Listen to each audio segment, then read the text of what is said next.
Hello everybody, welcome back to Stargirl Society, the podcast that inspires you to reclaim your power and start living the life of your dreams. I'm your host, Phoebe Goldsmith, and if you're new around here, we would love to have you. If you do like today's episode, then be sure to like, comment, and subscribe. You can follow if you're on Apple Podcasts or Spotify. Remember to turn on post notifications so you never miss an episode from me. And without further ado, let's get into today's episode. So today we're going to be talking about the importance of trusting yourself, how trust in yourself or a lack thereof is so integral to your power, your peace, your happiness, and your success. And we're going to talk about how to build that trust with ourselves and how to restore it at a cellular level. You may not even be aware, but there are very few of us that trust ourselves completely at every level. And I'm going to tell you why today. The topics that we're going to be covering are trusting that you are safe in your body, that it is safe to be yourself, and the consequences if you don't feel that way, trusting in your ability to fail and pick yourself up, trusting yourself to maintain success, and trust in your intuition and decision making. This is about building trust over fear in our lives and learning how to stop letting fear and lack of trust in yourself control your life. Hopefully by the end of today's episode, you will see how there might be a missing puzzle to your power and your success in your life, and you will have learned the steps you can begin to take in order to fix that and in order to heal the trust in yourself. So the first thing we're going to talk about is how little we feel safe in our own bodies and our own minds, and the trust we have that it's safe to be ourself, our authentic self. I think a lot of the time we don't feel safe in our bodies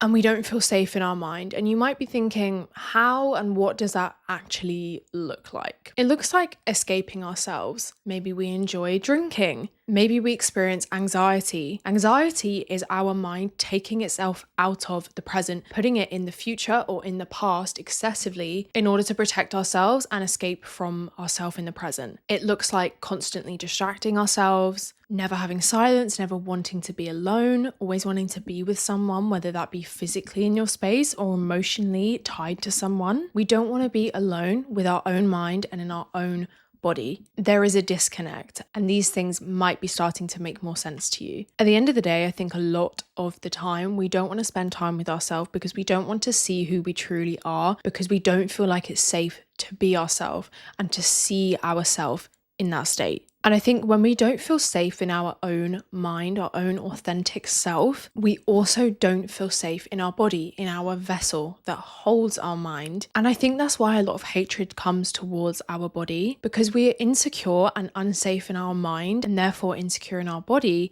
and we take it out on the 3D physical version of ourselves. If you want to open your eyes to how disconnected you are and how unsafe you feel in your own body, you could do what I did, which is a long ass meditation or breath work. And stay with me, I know I talk about meditation and breath work a lot, but listen, when you do a breath work or a meditation for an extended period of time and you become so acutely aware of your own mind's existence and your own body's existence at a whole other level, you will see the fear that lies in awareness of your own mind and your own body. You will feel the urge to escape how uncomfortable it feels. Feel yourself being held by the weight below you, whether that's the ground, your bed, a chair. Being fully aware of your own existence is really scary. And I love Breathe with Sandy. He is my favorite person to do breath work with on YouTube. And he is always saying, you might start to feel really uncomfortable right now, but it's so important to tell yourself and remind yourself that you are safe in your own body.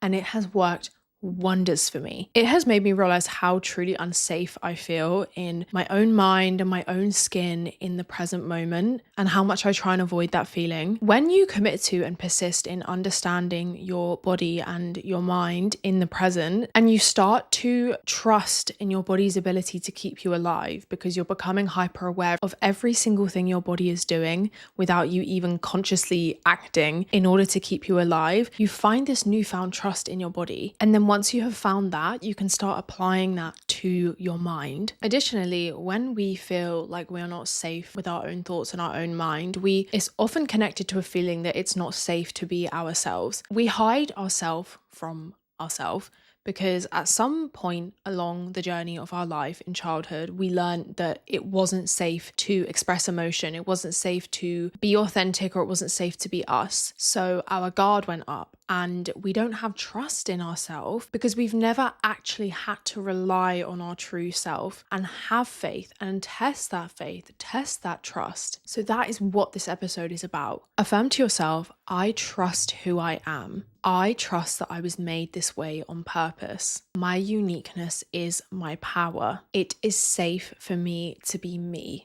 I think it's important to start scheduling alone time into your life and commit to and prepare to feel discomfort, coming back to your inner child and your authentic version of yourself that you're running from, to seeing the true you. And trust me, it will definitely help you in everything else that we're going to discuss in this episode. Second thing we're going to talk about is trusting your intuition and trusting that you know what the right thing to do is. This is for the people that knew the answer in school but never put their hand up because they were afraid that they were going to get it wrong in front of everyone, even though they knew, and then someone else puts their hand up, someone else answers it correctly, and it's exactly what you were thinking. Or you get called upon in a lesson and your mind tells you it's easier to pretend you don't know the answer than to express what you're thinking and get it wrong. Because to our mind, where there is fragile trust with ourselves, if we put ourselves out there and we are wrong, then we think we can't trust ourselves anymore. For those of us who are like this and carried this into adulthood, we didn't get a chance to test our trust and build our trust in our intuition, in our skills, in our intelligence. Not only did we never build that trust, but we never exposed ourselves to what it would be like if we were to fail. And as an adult, this manifests in a fear of decision making, ignoring our intuition, not trusting our intuition to the level that we would actually follow it. We let other people take the reins in life and make decisions for us, whether that be in family relationships, romantic relationships, in friendships. And how do we break free from this?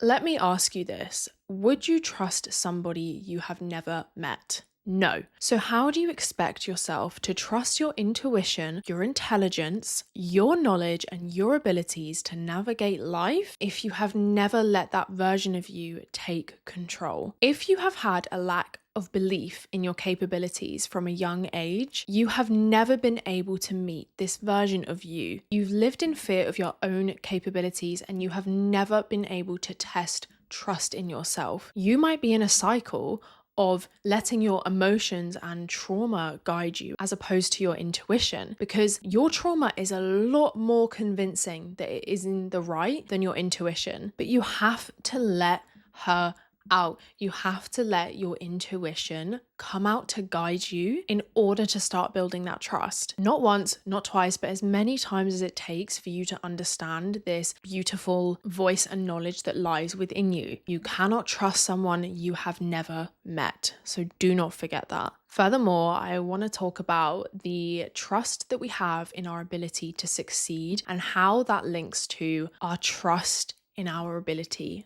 to fail. So I do believe that your ability to trust that you can succeed depends on your ability to believe that you can fail successfully. You can build up your confidence, you can build up your skill set all you want, but if you don't trust that you can fail and it won't end you, you will never go after what you want. We all massively underestimate ourselves. We think that everything is going to fall apart if we fail at something and we're not going to be able to cope. This is where we need to build trust in ourselves. There is nothing that you cannot come back from. Stop underestimating yourself. When people try to go after something, they want guaranteed success for themselves. But where your power lies is when you go for something and you're not fearful of failure because you know it won't end you.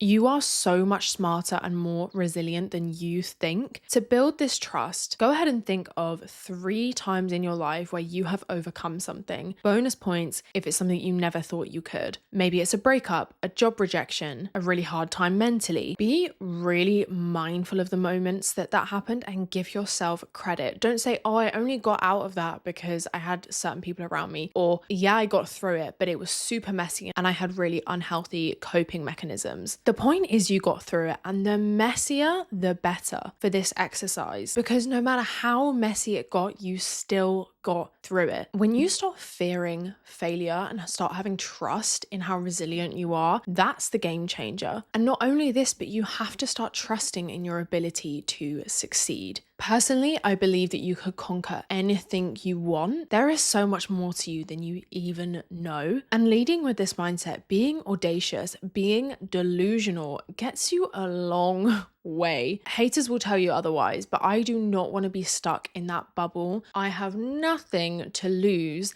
by believing I could literally achieve anything. When you walk around with the belief and the confidence that you trust that you could literally do anything, and you trust that a pathway to that success would always reveal itself to you, you're unstoppable and you build up your self-esteem. And when we build up our self-esteem, we naturally build up trust in ourselves. Another element to learning to trust yourself is trusting that you can maintain success. This is something I have been facing lately, and I want to get really real with you guys because I have lately built up a fear that success is going to leave me. I've been coming into a lot of success with my podcast lately, and the imposter syndrome has been insane. And I have really come to terms with my fear of losing success. I have this fear that everything is going to collapse, that the penny's going to drop, that I'm going to do something to mess it up, that people are going to realize that I was not worthy of this success. The reason I'm telling you this is because I know other people will feel the same. And also to point out that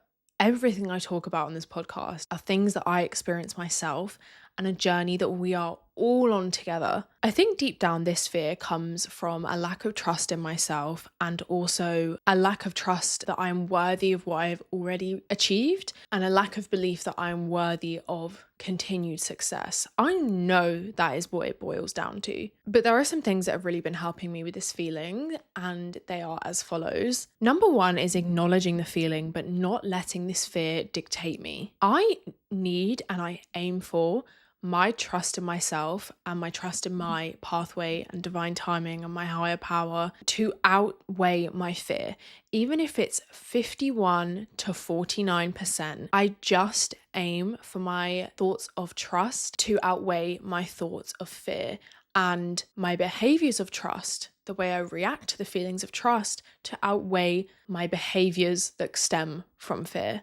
I aim to see where my fear is trying to control me, trying to make me feel small, and trying to dictate my decisions, trying to make my goals and decisions safe. And I just have to say F you at the end of the day. Affirmations are also extremely important to me and are very important to subconscious wiring of your brain in this case. The reason I say this is because I think our ideas of success, of money, of careers, of our ability to live our dream life are highly influenced by our childhood and are rooted in our core belief. Expecting things to fall apart when things are good is a learned behavior. Not trusting in your ability to maintain success or keep things afloat, that thinking pattern is learned behavior, wherever we picked it up from. Take money and abundance, for example. Most of us have been brought up around the idea that you can have all this money, but eventually it's all going to fall apart and it's all going to come back to bite you. And these ideas in society are ingrained into our brains. So we have to do our best to unlearn these thinking patterns. Affirmations I have been using are: I deserve long-term success. I'm gifted with long-term success. My nervous system rests in the knowledge that I'm capable of maintaining long-term success. I am worthy of feeling peace long-term. The penny isn't always going to drop. There are always going to be ups and downs, but it is very much possible to live a peaceful life. And every single one of us is deserving, despite ups and downs, to feel successful, peaceful, and happy most of the time. Literally, as I finished that sentence, by the way, I looked at the timer on my phone and it's 2:22. I spoke about signs in one of my recent episodes, and if that is not one of them, I don't know what is. But overall, I think the techniques that I have just mentioned will definitely help to overcome a fear of temporary success. Ultimately, the results you'll find from implementing what I've said in this episode into your life is finding your power. Why? Because trust in yourself is one of the most sacred things you can have in this life. It sets you up for success in so many different situations, which we've been through. It allows you to heal as well, because it allows you to grow into and tap into your true self. The version of you that's within you that trusts you, your intuition, that inner cheerleader voice, that is the true you. That version of you has been with you your entire life since childhood until you were told to think otherwise. So working to nurture the trust we have with ourselves is so important. And it's so special. And this work is very gentle and underestimated, but it's so powerful. I'd love to know how you guys get along with this journey, and comment down below any tips you have or any thoughts you have about trust with yourself and how you think trust or lack of trust impacts your life. I would love to hear. I'm sure everyone else in the community that we have here would love to as well. I also just want to finish by saying that I am so grateful for the support I've had on the podcast lately. Every single comment, every single message, it truly makes me so happy, and I absolutely love the space that we have here. I feel so aligned with every single person that listens and comments and follows. I don't believe anyone comes into anyone else's life by accident, and I don't believe that anyone that I've crossed paths with because of this podcast is a mistake, and I just feel so blessed to have everyone here. I have never felt so aligned in my life, and I just want to thank you guys so much for your support. I really love life at the moment, and I really love what I do, and it wouldn't be possible without every single person that watches and supports. If you stayed to this point in the episode, comment down below the strawberry emoji. I'll be responding to comments as well. My Instagram and my TikTok are on the screen now and are also linked below if you like content like this. I love you guys so much. I hope you have a blessed rest of your day, and I'll see you next week in the next episode.